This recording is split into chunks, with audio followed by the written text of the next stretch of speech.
हा पुण्यातला सगळ्यात मोठा प्रभाग, प्रभाग क्रमांक 38, जिथे 5 नगरसेवक तुम्हाला निवडून द्यायचे आणि तिथे तुमच्या कार्यालयात काही पोलीस आले. हो, पोलीस, निवडणूक आयोग, पोलीस एकदा आले, निवडणूक आयोग येऊन गेले. म्हणजे आता काय त्यांचं म्हणणं होतं की आम्हाला कळालं की पैसे इथं वाटप चाललेत. सापडले की नाही? नाही, काय आम्ही पैसेच वाटत नाही तर कामणार कुठनं. बरं, किती वेळ होते मग निवडणूक आहे? निवडणूक आयोग त्यांनी सगळं तपासलं, इथं सगळं चेक केलं, कचेरी म्हणजे कुठं वॉर रूम सगळं चेक केलं, इन कॅमेरा चेक केलं. असं बी नाही की बुवा असे त्यांनी केलं, पण थोडक्यात आम्हाला बिझी करण्याचं काम केलेलं आहे विरोधकांनी. तुम्हाला गमत वाटते, तुम्ही शिवसेनेचे उमेदवार सत्तेत तुम्हीच वाटेकरी. तिकडे काल अजित पवारांच्या PR एजन्सीचं पण थोडंसं चेकिंग झाली, इकडे तुम्ही सत्तेत असून पण हे सगळं सुरू आहे. आता सत्तेत आम्ही जरी असलो तरी ह्या सत्तेतले प्रकार 3 आहेत ना, राष्ट्रवादी आहे, BJP आहे, सेना आहे आणि अनेक पक्षाचे इथं उमेदवार बी आहेत. मग ह्याच्या मागं कोण आहे हे सांगता येणार नाही. असेल ज्यांना कोणाला तरी वाटलं असेल की आम्ही दखलपात्र आहे, कुणाच्या तरी पायाखालची माती सरकली, एकाच्या नाही सरकलेली, ते सगळ्यांच्याच सरकलेली आहे. ओके, त्यांचा असा दावा आहे की इथे जे उमेदवार आहेत त्यांच्या दृष्टीनं फार सकारात्मक असे सर्वे आलेले आहेत. पण मग समोरची पार्टी तर पैसे वाटत असेल. पैसे वाटतात म्हणजे चांदी गावली त्यांची, पैसे गावलेत वाटताना, चांदीच्या वाट्या गावलेल्या आहेत, पैसे वाटताना गावलेले आहेत. मताला त्यांनी म्हणजे पर मताला त्यांनी 5-5 हजार रुपये बी दिलेले आहेत. 1.5 लाख मतदान आहे इथं. 1.5 लाख मतदानामध्ये जर काही 5,000 रुपये मताला वाटत असतील तर तुम्ही हिशोब करा की इथं धनशक्ती विरुद्ध जनशक्ती आहे. म्हणजे कामं केली तर पैसे वाटपाची गरज नाही आहे ना. ह्यांनी कामच केलेलं नाही आहेत.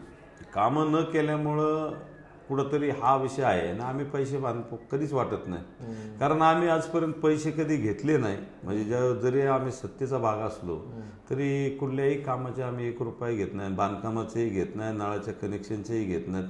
समोरच्या मंडळींचा हाच धंदा आहे.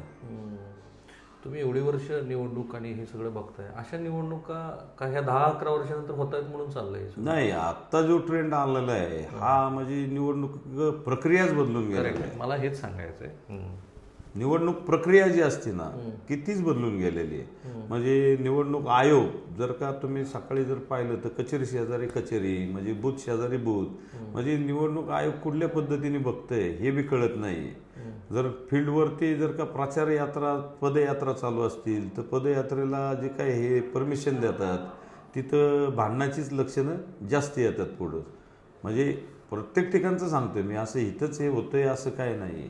म्हणजे निवडणूक आयोगाचा जो पूर्वी जो काय निकष होता तो इथं कुठंतरी ढासळलेला दिसतोय. मात्र हा जरा प्रशासकीय पातळीवर गोंधळ म्हणून आपण, पण महाराष्ट्र टाइम्सला मी एक बातमी बघितली की उपनगरातल्या एका प्रभागामध्ये 100 कोटी रुपये खर्च होत आहेत. असं वाटतं तुम्हाला? 100% सत्तेतून पैसा, पैसेतून सत्ता हा विषय. पुणे शहरामधला विषय वेगळा येतो आणि गाव भागांमधला विषय वेगळा येतो.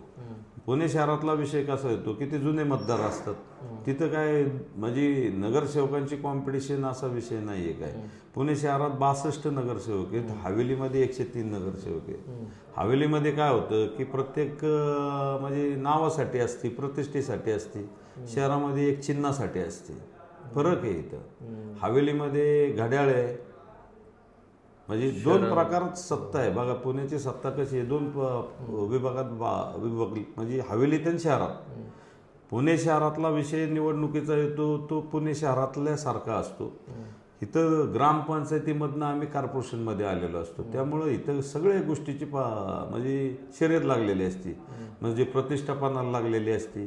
कोणतरी आपल्या स्वतःच्या कामावरती निवडून येतो, कामावरती बऱ्यापैकी कमी संख्या आहे निवडून येणारे, पण प्रतिष्ठेसाठी आणि सत्तेतून पैसा, पैशातून सत्ता, एक हवेलीचं गणित वेगळं आहे. पण हे ह्याच निवडणुकीत झालं का हा ट्रेंड? खूप नाही, हा 10 वर्षापासून ट्रेंड वाढत चाललाय. आणि एक तर आता 9 वर्षांनी निवडणूक लागली. मग 9 वर्षातून निवडणूक लागली तर आता मानसिकता काय आहे कार्यकर्त्यांची आणि बलाढ्यांची की अरे 9 वर्षांनी निवडणूक लागली मानल्यानंतर आपण जर ह्या स्पर्धेतून मागं पडलो तर मागच राहू. मग नवीन चेहरे जे आता पुढे आले ते कुठले आले? ज्यांनी काम केले, कार्य केले, समाजाचे प्रश्न सोडवले, ती मंडळी पुढे आहेत. आणि जुने चेहरे जे आहेत कायम तेच आहेत, त्यांच्या विरोधात लढणारी संख्या मोठी आहे. बघा प्रस्थापित विरुद्ध विस्थापित. पण आता तुम्ही हे 5,000 रुपये जे सांगितलं, काही ठिकाणी त्याच्यापेक्षा जास्त दर आहे असं म्हणतायत. तुम्ही ऐकलेली आकडेवारी काय? मे म्हणजे आमच्या इथं मताला 5,000 रुपये एका मताला? हो, म्हणजे जे प्रस्थापित आहेत ते मताला 5,000 रुपये वाटतात. आणि घरोघरी पैसे न घेणारे लोक आहेत तरी घरात पैसे नेऊन टाकलेले आहेत. आमच्या इथं असा किस्सा आहे. म्हणजे इथं जर तुम्ही पाहिलं, आम्ही प्रश्नावर निवडणूक लढतोय, आमच्या विकासावर निवडणूक, शिवसेना विकासाच्या मुद्द्यावर निवडणूक लढते, समोरच्यांकडे मुद्दाही नाहीये, ते निवडणूक लढतात. लकी ड्रॉ म्हणजे 25-25 टू व्हीलर वाटले त्यांनी. काय 25-25 टू व्हीलर लकी ड्रॉ मध्ये वाटल्यात, लकी ड्रॉ मध्ये. मग ह्यांनी कामं केली असते. राष्ट्रवादीचे सगळे नगरसेवक आहेत इथं. राष्ट्रवादी म्हणजे अजित पवारांचे राष्ट्रवादी? हो, इथं राष्ट्रवादीचे नगरसेवक आहेत सगळे. जे निवडणूक लढणारे सगळे समोरचे सेना सोडून बीजेपी किंवा राष्ट्रवादी सेनेमध्ये, म्हणजे इथं 6 ते 7 नगरसेवक आहेत आत्ता स्टँडिंगचे इथे. हो, या प्रभागामध्ये. मी श्री मुख्यमंत्री देवेंद्र फडणवीस, त्यानंतर एकनाथ शिंदे आणि अजित पवार तिघांच्याही मुलाखती केल्या आत्ता ह्या 8-10 दिवसामध्ये. आणि प्रत्येकाला मी हे विचारलं की ह्या निवडणुकीनंतर महाराष्ट्राची जी वाटचाल आहे ती कुठल्या दिशेने होईल. कारण विधिमंडळामध्ये जे आमदार दिसत आहेत, काही सन्माननीय अपवाद वगळतात, बाकीच्यांचं जर रेकॉर्ड काढला आपण तर आपल्याला असं वाटतं की हे नगरसेवक, हे आमदार असू शकतात आपले. आणि आत्ता तर हे म्हणतात तसं 100 कोटी रुपये वगैरे एका प्रभागात, म्हणजे काय, आज दिवसभर हेच सगळं कव्हरेज तुम्ही बघणार आहे. त्या टू व्हीलर आम्हाला बघायला मिळतील का कुठे? लोकांना दिलेलं नाहीये. लकी ड्रॉ काढल्यातून अजून काहीतरी कागदाची पूर्तता करतात ते, म्हणजे स्टोअर करून ठेवा. हा, म्हणजे ज्यावेळेस तुम्ही चावी देता येईल, हा, तुम्ही तिथं ज्यांना लकी ड्रॉ मध्ये लागले त्यांना विचारा बरं का. असं काय नाही, सोशल मीडियावरती आहे सगळं, फेसबुकवरती आहे. तुम्ही त्यातलं कोणाला विचारा की किती जणांना गाडी मिळाली.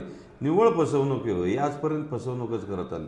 विशेष म्हणजे या कात्रजला एवढं महत्व आलंय की पहिला बीजेपीचा नारळ जर का फोडला असेल तर मुख्यमंत्री देवेंद्रजी फडणवीसांनी कात्रजमध्ये फोडलाय, एकनाथजी शिंदे साहेबांनी फोडलाय, अजितदादांनी बी कात्रजला नारळ फोडलाय, आणि राऊत साहेबांनी बी कात्रजला नारळ फोडलाय. आणि एकाच चौकात आणि एकाच ठिकाणी. मला एक सांगा की असंच राजकारण सुरू राहिलं पुढं काय होईल?